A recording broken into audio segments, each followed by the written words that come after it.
السلام علیکم ورحمۃ اللہ۔ کیسے ہیں آپ؟ امید ہے آپ خیریت سے ہوں گے۔ آپ نے سورۃ بقرہ کا رکوع نمبر 13 پڑھا پچھلے لیسن میں۔ اس کی آیت نمبر 106 میں آپ نے ناسخ و منسوخ کے بارے میں پڑھا۔ میں آپ کو اس کا ترجمہ دوبارہ بتا دیتی ہوں۔ جو منسوخ کرتے ہیں ہم کوئی آیت یا ہم اسے بھلا دیتے ہیں، ہم لے آتے ہیں اس سے بہتر یا اس کی مانند۔ کیا تم نہیں جانتے بے شک اللہ تعالیٰ ہر چیز پر قدرت رکھنے والا ہے؟ یعنی اللہ تعالیٰ اس بات پر قادر ہے۔ اس کا میں نے آپ کو شان نزول بتایا تھا کہ جو یہودی تھے اور جو مشرکین تھے وہ اس بات پر اعتراض کرتے تھے کہ اگر یہ کتاب اللہ کی طرف سے ہوتی تو اس میں بار بار آیات منسوخ کی ہوتی ہیں، یعنی کبھی کوئی حکم آ جاتا ہے، کبھی کوئی حکم آ جاتا ہے۔ تو اس کا اللہ تعالیٰ نے جواب دیا کہ اللہ تعالیٰ ہر چیز پر قادر ہے۔ اور ویسے بھی جو منسوخ ہے یہ تو پچھلی شریعتوں میں بھی ہوتا رہا ہے اور پچھلی کتابوں میں بھی ہوتا رہا ہے۔ کوئی حکم جتنی دیر کے لیے وہ کارآمد ہوتا تھا اللہ کی حکمت کے مطابق اتنی دیر تک اس کو برقرار رکھا جاتا تھا، بعد میں اللہ تعالیٰ حکمت کے تحت اس کو بدل بھی دیتے تھے۔ تو یہ اللہ تعالیٰ کا طریقہ شروع سے رہا ہے۔ جیسا کہ میں نے آپ کو بتایا تھا کہ آدم علیہ السلام ان کی شریعت میں بہن بھائی کی شادی، ان کا نکاح جائز تھا، بعد کی شریعتوں میں اس کے منسوخ کر دیا گیا۔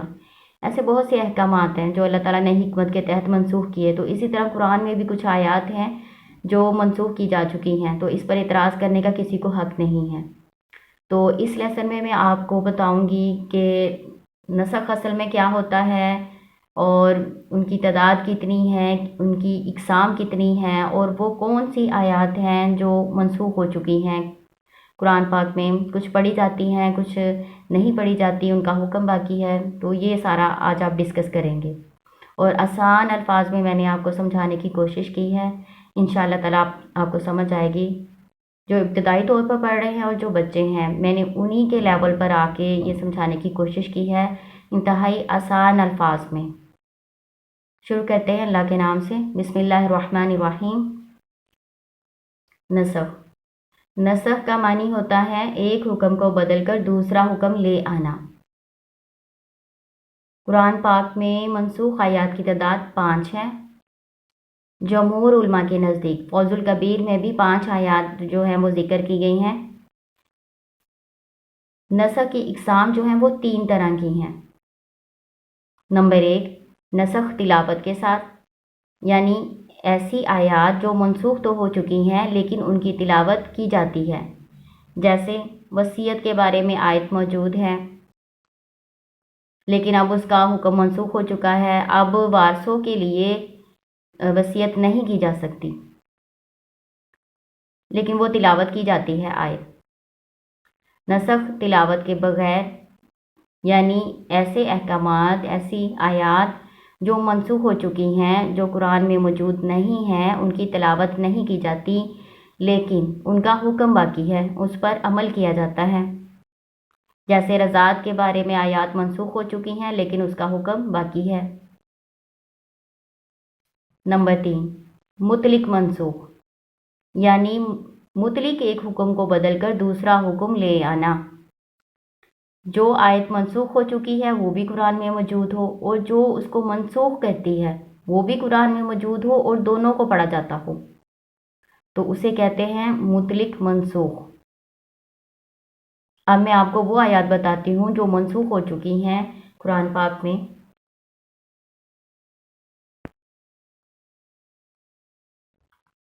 پہلی آیت سورۃ بقرہ کی آیت نمبر 180۔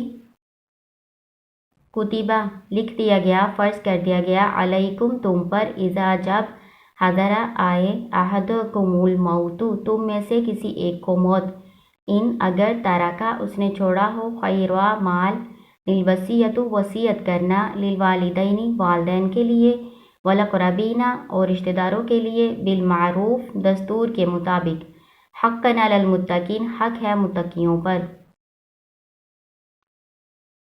یہ آیت اب منسوخ ہو چکی ہے، اب وصیت کرنا ضروری نہیں ہے اور پہلے فرض تھا۔ کتبہ فرض کر دیا گیا، لکھ دیا گیا۔ جب اللہ تعالیٰ نے حصے مقرر نہیں کیے تھے وارثوں کے تب وصیت کرنا فرض تھا، اب یہ حکم نہیں ہے، لیکن یہ آیت قرآن پاک میں موجود ہے، اس کی تلاوت کی جاتی ہے۔ सूरत बकरा की आयत नंबर 180 है। अब अल्लाह ताला ने वारसों के हकूक़ खुद ही मुकर्रर कर दिए हैं। बाप को कितना हिस्सा मिलेगा, माँ का कितना है, बीवी का हिस्सा, बेटे का हिस्सा, बेटी का हिस्सा, भाई का, बहन का, अल्लाह ताला ने खुद से सारे बयान कर दिए हैं। इसलिए वसीयत नहीं करनी, वसीयत की इजाज़त दी गई है, लेकिन सिर्फ़ 1/3 माल में। 1/3 माल में वसीयत की जा सकती है अपनी मर्ज़ी से, लेकिन वो भी वारसों को नहीं दी जा सकती। वारसों के हक़ में वसीयत करना अब जायज़ नहीं है, ये आपने याद रखना है। इस आयत का हुक्म मनसूख हो चुका है।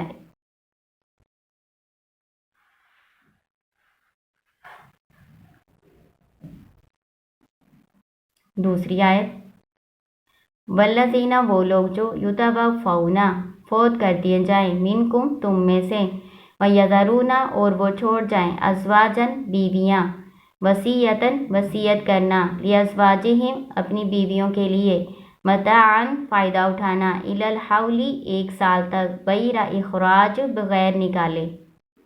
इसमें ये आयत तिलावत की जाती है। सूरत बकरा की आयत नंबर 240 है, इसकी तिलावत की जाती है, लेकिन इसका हुक्म बाकी नहीं है।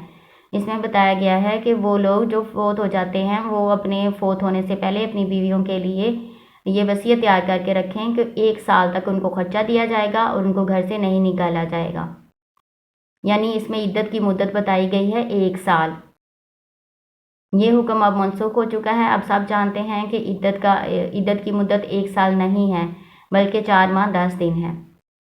इसको मनसूख करने वाली आयत सूरत बकरा की ही आयत नंबर 234 है।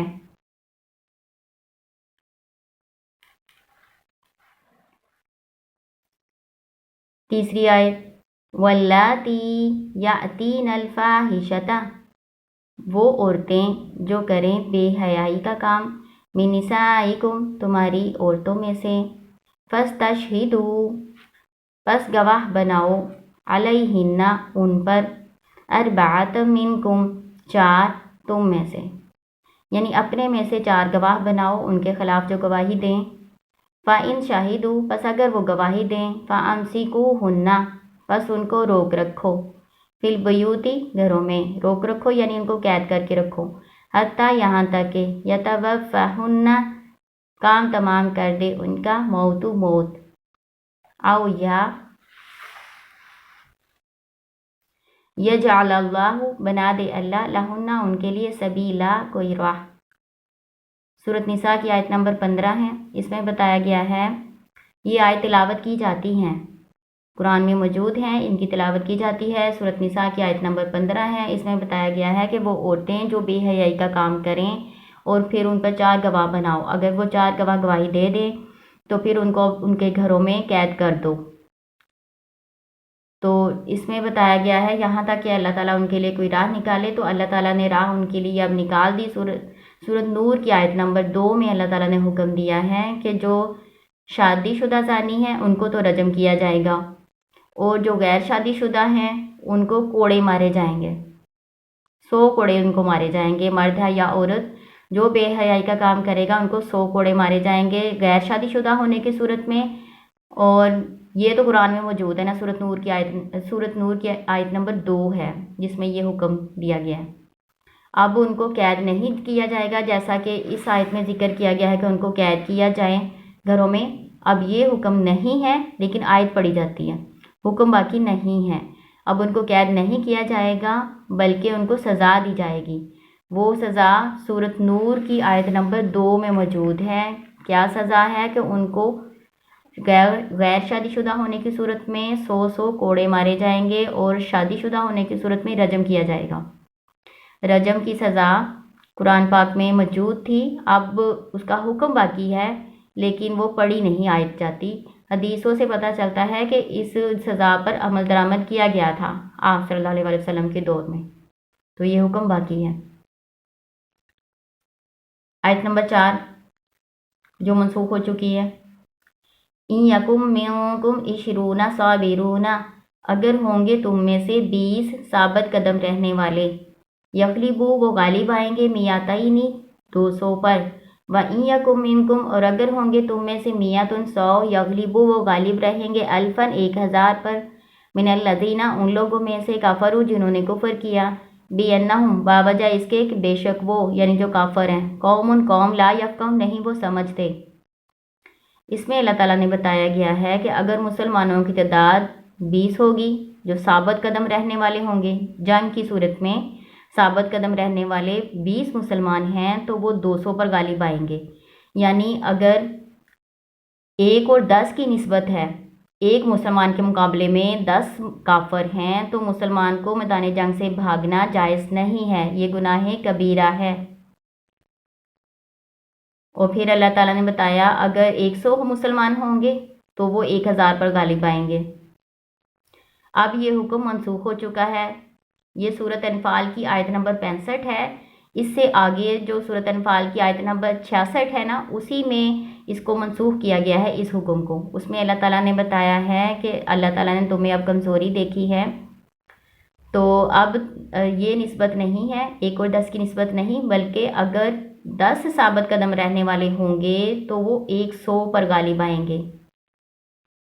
मैं आपको तर्जुमा और मफ़हूम बता रही हूँ कि आयत नंबर 65 है ना ये वाली सूरत अनफाल की आयत नंबर 66 जो इसके साथ ही है, उसमें बताया गया है कि अगर 10 होंगे साबित कदम रहने वाले मुसलमान तो 100 पर वो गालिब आएंगे। यानी यहाँ पे निस्बत 1 और 10 की थी, एक मुसलमान के मुकाबले में 10 काफिर, एक मुसलमान के मुकाबले में 10 काफिर होंगे तो उनको मैदान जंग से भागना जायज़ नहीं है। अब ये हुक्म मनसूख हो चुका। अल्लाह ताला ने कहा इसे अगली आयत में कि अल्लाह ताला ने तुम्हें कमज़ोरी देखी है तो अब क्या होगा, 100 साबित कदम रहने वाले जो होंगे वो 100 पर गालिब आएंगे। मतलब 10 साबित कदम रहने वाले होंगे तो वो 100 पर गालिब आएंगे। अब ये वाली निस्बत अब नहीं है, अब अल्लाह ताला ने कर दी है 1 और 2 की निस्बत। यानी एक मुसलमान के मुकाबले में 2 काफिर होंगे तो उनको मैदान जंग से भागना जायज़ नहीं है। ज़्यादा हो तो वो जा सकते हैं, उन पर गुनाह नहीं होगा। फिर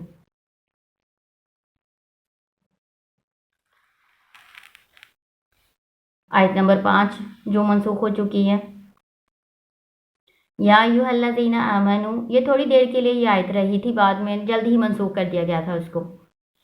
या अय्युहल्लज़ीना आमनू, ए ईमान वालो, इज़ा जब नाजयतुमुर रसूला, तुम सरगोशी करो रसूल से, रसूल सल्लल्लाहु अलैहि वसल्लम से, फ़क़द्दिमू, बस आगे भेजो, बैना यदै नजवाकुम, अपने सरगोशी के आगे, सदक़तन सदका। ये सूरत मुजादिला की आयत नंबर 13 है। थोड़ी देर के लिए इसको कायम रखा गया था जब लोगों ने बहुत ज़्यादा सरगोशियाँ सल्लल्लाहु अलैहि वसल्लम से करनी शुरू कर दी थी, तो अल्लाह ताला ने ये फिर रख दिया जुर्माने के तौर पे कि जो भी सरगोशी करेगा ना, वो सरगोशी करने से पहले सदका देगा। तो ये सिर्फ हज़रत अली रज़ी अल्लाह ताला ने अभी अदा किया था, फिर उसके बाद इसको जल्द ही मनसूख कर दिया गया। इसी के साथ इसी सूरत मुजादला की आयत नंबर 14, इसी के साथ ही हुक्म आ गया इसको मनसूख करने का कि अगर तुम नहीं अदा कर सकते तो तुम पर कोई गुनाह नहीं, अल्लाह ताला गफूर रहीम है। तो इसको जल्द ही मनसूख कर दिया गया था। ये 5 आयात हैं जो कुरान पाक में मनसूख हैं, यानी पढ़ी तो जाती हैं लेकिन इनका हुक्म मनसूख हो चुका है, बदला जा चुका है। अब 2 आयात कुछ ऐसी हैं जिनमें इख्तलाफ है। ये तो 5 आयात है ना, इनमें तो कोई इख्तलाफ नहीं। फौजुल कबीर में यही 5 आयात जो हैं ये मनसूख हैं। इनके अलावा 2 आयात ऐसी हैं जिसमें इख्तलाफ पाया जाता है। कुछ उलमा कहते हैं कि ये मनसूख हो चुकी है, कुछ उलमा कहते हैं कि ये मनसूख नहीं हुई। तो वो मैं आपको दिखाती हूँ। पहली आयत तो ये वाली है, ये सूरत बकरा की है, आप इसको पढ़ चुके हैं। सूरतुल बकरा आयत नंबर 184, वअलल्लज़ीना युतीक़ूनहु, और उन लोगों पर जो ताकत रखते हैं उसकी, फिदियतुन, फिदिया अदा करना, ताआमु मिस्कीन, एक मिस्कीन को खाना खिलाने का। सूरत बकरा की आयत नंबर 184 है। इसमें बताया गया है कि वो लोग जो ताकत रखते हैं इसकी यानी रोज़ा रखने की, तो वो ना रखें तो फिदिया दे दें एक मिस्कीन को खाना खिलाने का। ज़ाहरी अल्फाज के हिसाब से तो ये तर्जमा बन रहा है। तो इस हिसाब से कुछ उलमा कहते हैं कि इनके ज़ाहरी मफ़हूम के मुताबिक ये हुक्म मनसूख हो चुका, यानी शुरू इस्लाम में जो मुसलमान ताकत रखने के बावजूद रोज़ा नहीं रखते थे तो उनके लिए ये फिदिया था। اب یہ حکم منسوخ ہو چکا ہے۔ اسی آیت میں آگے جا کے ذکر آتا ہے کہ جو اس مہینے کو پائے وہ ضرور اس مہینے کے روزے رکھے، تو اس آیت کے ساتھ اس کو منسوخ کیا گیا۔ اور کچھ علماء کہتے ہیں کہ اس میں لا مقدر ہے اور یہ حکم منسوخ نہیں بلکہ محکم ہے۔ وہ کہتے ہیں اس میں لا مقدر ہے، وہ لوگ جو طاقت نہیں رکھتے روزہ رکھنے کی وہ فدیہ ادا کریں ایک مسکین کو کھانا کھلانے کا۔ تو جو کہتے ہیں اس میں لا مقدر ہے اور یہ منسوخ نہیں ہے تو اس میں یہ لا مقدر لگاتے ہیں۔ لا مقدر لگاتے ہیں یعنی جو طاقت نہیں رکھتے، جو روزہ رکھنے کی طاقت نہیں رکھتے وہ دیت ادا کریں گے، تو پھر وہ کہتے ہیں یہ منسوخ نہیں ہے۔ اس طرح سے اس میں اختلاف ہے۔ کچھ کہتے ہیں اس کا ظاہری مفہوم لے کے کہ یہ منسوخ ہو چکی ہے، کچھ کہتے ہیں یہ منسوخ نہیں ہے بلکہ محکم ہے، پھر وہ لا مقدر یہاں لگاتے ہیں، یعنی یہ ایسے بنے گا جو نہیں طاقت رکھتے۔ اس کی سمجھ آ رہی ہے نا آپ کو؟ اور دوسری آیت ہے والذین عقدت ایمانکم فآتوہم نصیبہم، وہ لوگ جو گرا لگائیں یعنی پختہ عہد کریں کسی سے، فآتوہم پس دو ان کو نصیبہم حصہ ان کا، ان اللہ علی کل شیء شہید، بے شک اللہ تعالیٰ ہر چیز پر گواہ ہے۔ یہ آیت ہے سورۃ النساء آیت نمبر 33۔ اس کے بارے میں بھی اختلاف ہے، کچھ علماء کہتے ہیں کہ یہ منسوخ ہو چکی ہے، کچھ کہتے ہیں یہ منسوخ نہیں ہوئی۔ جو کہتے ہیں نا یہ منسوخ ہو چکی ہے وہ اس آیت کی تفسیر اس طرح سے کرتے ہیں کہ یہ جو آیت ہے نا بھائی چارے اور قوت کے بارے میں تھی، جو مکہ سے مسلمان ہجرت کر کے مدینہ گئے تھے تو آپ صلی اللہ علیہ وسلم نے ان میں بھائی چارہ قائم کر دیا تھا تھوڑی دیر کے لیے، کیونکہ مسلمان بے سر و سامانی کی حالت میں آئے تھے، اپنا گھر بار مال سب کچھ چھوڑ چھاڑ کے، تو تھوڑی دیر کے لیے ان میں بھائی چارہ قائم کیا گیا تھا، یعنی پھر وہ مسلمان بھائی مہاجر بھائی انصار بھائی کا وارث ہوتا تھا اس کی ہر چیز میں، لیکن تھوڑی دیر کے لیے تھا، پھر اس کو منسوخ کر دیا گیا۔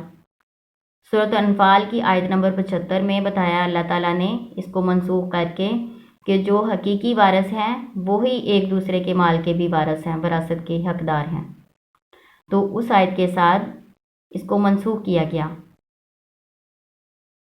اور دوسرا کیا اس کا قول ہے، کچھ علماء کہتے ہیں یہ منسوخ نہیں ہے، تو وہ کیا دلیل دیتے ہیں، وہ کہتے ہیں کہ یہاں پہ ایمان سے مراد کوئی بھی عہد ہے، یہ اس کو مواخات کے ساتھ نہیں جوڑتے، وہ کہتے ہیں یہ عام مفہوم ہے، کوئی بھی عہد کسی نے کسی سے کیا ہے تو اس کو وہ پورا کرے، تو پھر اس طرح سے وہ اس کو محکم سمجھتے ہیں، منسوخ نہیں سمجھتے۔ تو میں نے آپ کو بتایا کہ 5 آیات جو ہیں اس میں کوئی کسی کا اختلاف نہیں ہے کہ 5 آیات جو ہیں وہ قرآن پاک میں منسوخ ہیں، وہ میں نے آپ کو بتا دی ہیں۔ تو وہ کون کون سی آیات ہیں، اور 2 آیات ایسی ہیں جن کے بارے میں اختلاف ہے، وہ بھی 2 میں نے آپ کو بتا دی۔ امید ہے آپ کو سمجھ آ گئی ہوگی، اس کو دوبارہ ریوائز کر لیجئے گا، انشاءاللہ آپ کو آ جائے گا۔ السلام علیکم ورحمۃ اللہ۔